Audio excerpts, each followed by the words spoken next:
Estamos de regreso y vamos a hablar de Andrés Sepúlveda. Ha dado mucho de qué hablar en los medios colombianos este hacker que en 2014 fue capturado y que empezó a revelar secretos de la política más sucia en la campaña electoral de Colombia. Pero ahora Bloomberg Business le ha ido a entrevistar directamente y él ha hecho confesiones de la realidad política latinoamericana. Escúchalo bien. La revista enfoca la nota desde cómo se hizo una trampa, una guerrilla sucia y baja durante la campaña electoral en México y cómo esa dinámica de las elecciones en América Latina ha cambiado de acuerdo a este hacker. Le voy a explicar brevemente quién es Andrés Sepúlveda, un joven con especializaciones tecnológicas que llega a trabajar en una campaña política en Colombia y de allí tiene conexiones con asesores a nivel latinoamericano, que confiesa desde su prisión en Colombia que simplemente se dedicaba a echar a andar ciertas tácticas de guerra baja en elecciones. Ojo que se encuentra Guatemala entre los países donde él proveyó servicios. Y entre sus tácticas, principalmente las redes sociales, en donde levantaba olas a favor o en contra de determinados candidatos. Punto número 1. 2. Robaba data.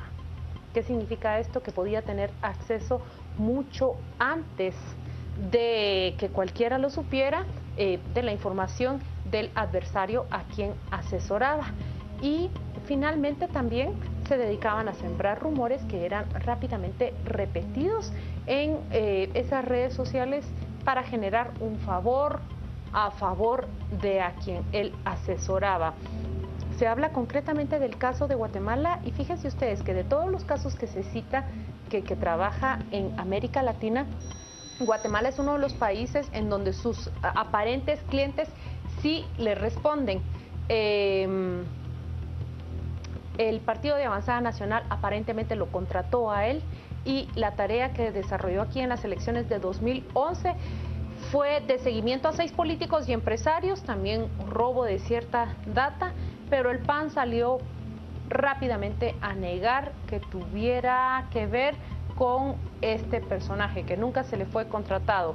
Por supuesto, Andrés Sepúlveda dice que siempre fue contratado a través de intermediarios. Y entonces quisiera yo que habláramos de eso. ¿Cómo reciben desde Guatemala esto? Mire, yo no sé de Guatemala, pero fíjate qué importante es el titular. Y es cómo el tipo incide en campañas de América Latina. Y el titular es impresionante. Este tipo sería un muerto de hambre en Europa y Estados Unidos. Y la pregunta es, ¿por qué este tipo de campañas tienen sentido en América Latina? Ojo que ¿Por está trabajando qué? también, podía trabajar para Estados Unidos. Bueno, pero no le va a funcionar. ¿Por qué aquí se penaliza el pánico financiero? Y esa es la clave. Aquí hay nichos de mercado en el que una parte de gente se cree todo lo que se publica en Internet, lo publique quien lo publique. Eso no ocurre en el resto del mundo. En el resto del mundo hay gente que escribe ahí, sencillamente nadie lo ignora.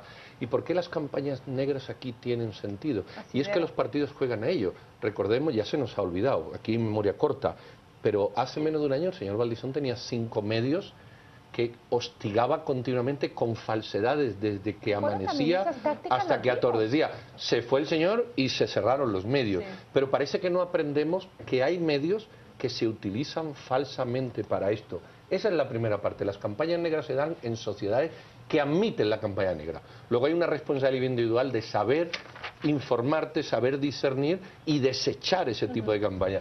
Y lo segundo y último es, yo no me creo tanto el acceso a datos. No, yo sí me creo un equipo de investigación que a través de entrar en las redes conforma un perfil o obtiene datos. Eso sí me lo creo. Pero entrar a la individualidad de cada uno, de su correo y tal, no. Mira, aquí yo me río mucho cuando de hecho yo lo bloqueé y ellos me bloquearon a mí. Esos Anonymous Guatemala y vamos a hackear, eso no han hackeado en su vida ni su propio correo electrónico. Pero yo creo que un buen hacker sí, Pedro. Y espera. Un buen hacker lo puede hacer, pero eso no es tan sencillo. Escucha, eso no es tan sencillo. Y estos no lo hacen. ¿Qué ocurre? Que tú puedes decir lo que quieras, Porque como no es comprobable, Sí. entonces tú te puedes tirar todo lo que tú quisieras y vender tus campañas no sé dónde. Entonces yo creo que yo sería prudente con el tema del acceso a datos, prudente nada más. Y luego yo pondría el dedo en la llaga en por qué creemos las campañas negras. Mira, sí, yo creo que un buen hacker sí es capaz de entrar a tu cuenta y precisamente por eso es que son tan bien pagados. Un buen hacker puede ingresar hasta donde los sistemas de protección informática lo permitan. Por eso es que se ha convertido ya también, más allá de las campañas negras y demás, hay hackers que trabajan con buenos propósitos. Claro, Si tú son quieres útiles. medir la seguridad informática de tu empresa, de un banco, de una institución pública, tienes que contratar un hacker para que haga las pruebas de intrusión y ver hasta dónde realmente él puede entrar a tu información y a esos datos. Ahora, el asunto aquí está es que es una herramienta y un conocimiento que está siendo utilizado para este fin.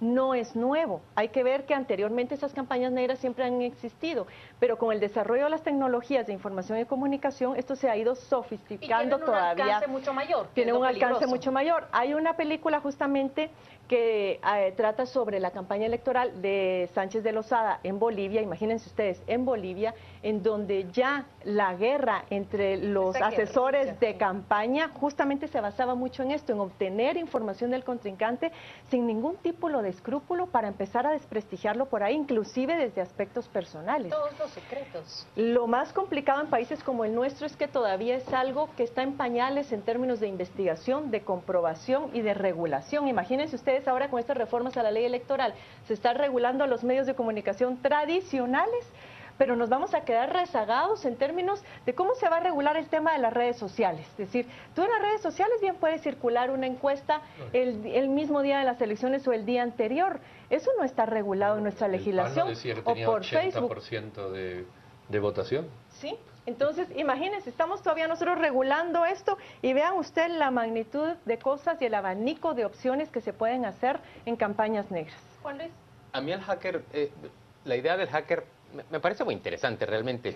Me pregunto, sin embargo, si se puede establecer a qué porcentaje de la población y en concreto del electorado puede terminar influyendo o afectando esta serie de rumores que finalmente es a lo que yo le doy más peso en la acción de ese hacker. A la onda expansiva. Ojo, Digamos, que es una guerra psicológica y muchas veces tal vez no le apuestan al alcance que pueda tener, sino al efecto provocado en el individuo afectado. Pero yo lo veía, por ejemplo, muy evidente, ya lo dijo Pedro, digamos, Manuel Valdizón tenía esa serie de redes adentro de las redes sociales que le permitían a él desacreditar a sus críticos. Por ejemplo, aquí estamos dos ejemplos sentados, nos atribuía parentescos, nos atribuía fortunas, nos atribuía acusaciones directas. En términos reales, ¿a cuánta gente le llega esto? Y luego, ¿qué nivel de incidencia termina teniendo verdaderamente en la figura de aquel que es denostado? Pero más allá de eso, Juan yo tengo Luis, respuesta a las dos preguntas de Pedro. También debemos de pensar en la seguridad informática. Claro. Dejemos la campaña por un lado. De información sensible. Pónganse a pensar ustedes en el Ministerio Público, por ejemplo, en el Ministerio de Gobernación, en los mismos bancos. Bueno, las grandes empresas comerciales en Estados Unidos tienen departamentos exclusivos a cuidarse justamente de este tipo de cuestiones para que no se filtre información que luego puede ser utilizada para competencia desleal. Yo quiero responder a las dos preguntas de Pedro. En cuanto al hacker, yo no subestimaría la capacidad de un hacker y sobre todo cuando tenemos 3 o 4 ejemplos evidentes en los últimos 4 años que nos reflejan el poder y la capacidad que tienen estos individuos. Primer ejemplo, los Wikileaks. A través de un hackeo tenemos acceso a cientos y miles de documentos que eran reservados en la diplomacia estadounidense. Bueno, quizás no sea suficiente. Segundo, hay que leer ese testimonio que en inglés se llama No Place to Hide, de Edward Snowden. Y hay que ver cómo se logra filtrar a la mujer más poderosa de Europa. Me refiero a Angela Merkel con sus correos y sus conversaciones. No estás hablando de un poder, hacker, del poder del imperio a través de hackers. Ojo que es a través de hackers pero a y de las través del capacidades poder del imperio establecidas. que tiene un pleito con Apple. Tercero, tú has citado una conversación que tuvimos con cierta entidad durante la semana y recuerda bien cómo hubo un problema de fraude y se resuelve a través de la investigación que logra desarrollar un hacker. Pero que como bien cita Claudia, Carmen, prestan sus conocimientos al servicio del bien. Y cuarto, hace falta leer un poco cómo ha desarrollado también el gobierno de Vladimir Putin lo que se llama la agencia, que son justamente call centers. Ese me parece el hecho más relevante. Pero no son hackers. No. O sea, el hacker como aquel individuo genio que es que capaz se de alterar introduce en un el sitio. alma de tu capacidad informática. No, discúlpame, no. Ahora, si hay un dispositivo previo, si es el Estado con los códigos fuente de un teléfono, Claro. que obviamente ahí entra hasta el que sea. Hay una cosa que ha dicho Claudia que yo no quiero dejar de perderla porque creo que es la esencia de esto, es la esencia. Y es cómo afecta esto. Al votante, no lo sé, pero en países donde hay poca racionalidad, donde existe mucha emotividad y sobre todo en el individuo, esto sí afecta. Y falta de educación. Recuerdo que hay un caso, voy a intentar decirlo, pero no lo voy a decirlo. Hay un caso ahora de un funcionario público que un medio y algunas redes lo sacaron y lo tacharon de una sexualidad indefinida. ¿Qué ocurrió? Que el señor lo mataron, es decir, el señor dijo, puchica, él se vino abajo. ¿Qué hicieron con él? Hundirlo a él.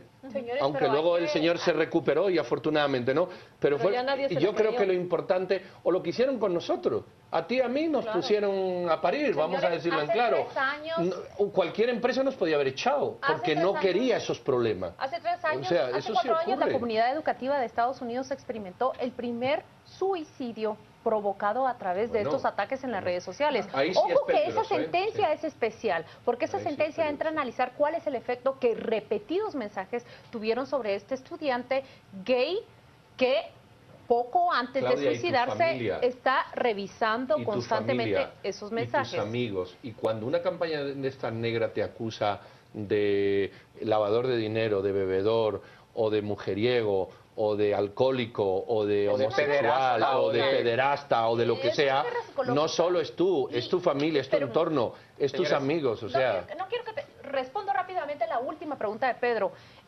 ¿Por qué tiene asidero acá? Yo creo que Andrés Sepúlveda lo contesta muy bien. Y dice, es que América Latina pasó ya de ser la democracia del voto acarreado y del voto comprado al voto influenciable a través de estos mecanismos. Y con eso me quedo. Señores, vamos a ir rápidamente a ver ganadores, candidatos a ganador y perdedor de la semana. Pedro Trujillo, ya lo saben ustedes, arranca con sus nominados. Muy bien.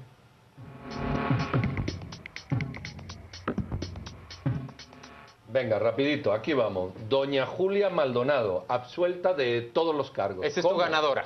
Es mi ganadora. ¿Cómo? No se sabe, así que hay que esperar a la sentencia del juez para ver qué argumenta el juez en un caso que parecía que era claramente condenable. Pero para mí, de momento, es la persona que gana. Perdedor, ahí nos vamos. Donoto Pérez Molina, porque yo nunca lo había arremangado delante de la prensa, crispado y loco porque se celebre el juicio y despotricando contra Y sí, triste. el embajador de los Estados Unidos y el que se le pusiera de por medio. Y triste y nostálgico. Bueno, y... yo en la parte sentimental no quería entrar. Pero bueno, perdedor también. Perdedor. Yo tengo como ganadora a esos 200 niños de la escuela en Aldea El Porvenir, situada entre Zacatepeques y Escuintla, quienes van a ser beneficiados con esta segunda escuela construida por la Fundación Adentro, que es una iniciativa de Ricardo Arjona. La escuela va a tener el mismo modelo educativo y se llama Enrique Castillo Monje, en honor al empresario que financió el proyecto. Van a tener aulas donde van a recibir educación preprimaria, primaria completa, música, deportes, ¿qué más? E incluso guardería también. Así que yo creo que son los ganadores. Y como perdedor, al presidente Jimmy Morales, precisamente por este descuido de haber anunciado esta centralización en cuanto a los corredores de seguro, a un corredor de seguro para las entidades del Estado, y luego retractarse diciendo que era para evitar suspicacias, sufriendo con ello pues otra vez un desgaste innecesario. Yo he hecho mi tarea, pero quiero apelar a la economía mediática o a la economía del tiempo. Me uno al ganador de Carmen Ortiz, esos niños beneficiados con la construcción y la instalación de esa escuela, y me uno también al perdedor de Pedro con Otto Pérez Molina, con esa defensa que parecía más un ataque que argumentos para hacerte revertir esa acusación. Así como en Guatemala este día viernes ya todo el mundo se le olvidó que el martes pasado tuvimos una penosa derrota por parte de Estados Unidos en Dayton, Ohio. Fue en Columbus, Ohio, ¿verdad? En Columbus, miren, ahí está el presidente de la República cuando asociaba su imagen a la de la selección y se ponía la camiseta nacional. Bueno, Guatemala perdió, pero perdió después de hacer prácticamente todos los esfuerzos. Es que hasta casi se le retorció un brazo a un juez para que aceptara levantar el arraigo o declarar un mandatario en el lugar del Pescado Ruiz. Yo creo que el Pescado Ruiz es un ganador porque no fue a ganar nada a Columbus, pero en términos generales sí logró que se le levantara ese arraigo y que se le llevara con prontitud a Estados Unidos y que se volviera a reflejar que Guatemala tiene una gran esperanza en él, incluso ahora que empieza ya el ocaso de su carrera, porque en términos generales la edad que él tiene ya es el ocaso de cualquier futbolista profesional. Él es el ganador de la semana para mí. Y en términos de perdedor, bueno, perdedores, yo iba a decir el Estado, pero creo que es la sociedad en su conjunto. ¿Cómo es posible que no hayamos sido capaces, más de 190 años después de habernos independizado, de organizar un sistema que permita que Guatemala y los guatemaltecos tengan acceso a un mínimo de salud y que un niño que había sido visto por lo menos en 3 ocasiones por el sistema de salud pública no haya sido priorizado como un sujeto de atención de salud para que no ocurriera lo que terminó ocurriendo? Me refiero a Michael, de quien ya hemos discutido ampliamente, ese niño que falleció en la zona 6, en la banqueta de una calle de la ciudad de Guatemala. Yo me uní al ganador de Carmen, pero no voy a unir porque no tienen los pupitres hechos por el ejército, entonces es una escuela media. O sea, no tienen esa calidad, ese marchamo de los pupitres del ejército. Entonces me parece que está bien, pero no está tan bien. Entonces, ¿quién es tu ganador de la semana, Pedro? Pero me voy a unir porque Carmen tiene buen sentido y... Los niños entonces también. De la aldea del Porvenir. Sí, los niños, sí. Ellos quedaron como ganadores. Pero si son solo 2 votos, ¿o Claudia ya votó? No, ya votó. Ok, muy bien. Sí. Yo voy a seguir pensando que es el Pescado Ruiz el ganador de la semana. Y perdedor tenemos 2 votos a Donoto Pérez Molina. Yo me uno al perdedor de Juan Luis. La verdad es que lo de la muerte de Michael fue muy lamentable. Yo sí creo que ha sido un zarandazo más a toda esta sociedad guatemalteca, porque estamos hablando aquí de un niño que se conoció el caso, pero como ya se ha dicho en repetidas ocasiones, representa los cientos de niños que mueren en el país justamente por esta misma causa. Pues todos, y en particular Donoto Pérez Molina por su berrinchudo. Entonces tenemos 2 perdedores de la semana. Así es. Perdedores. Muy bien, gracias por acompañarnos. Le deseamos a usted un feliz fin de semana, que lo disfrute mucho, que descanse, y vamos a pasar en este momento a darle la estafeta a don Juan Carlos Sandoval, quien a las 10 p.m. arranca con la discusión en redes sociales. Por favor, participe en esa discusión. Feliz noche.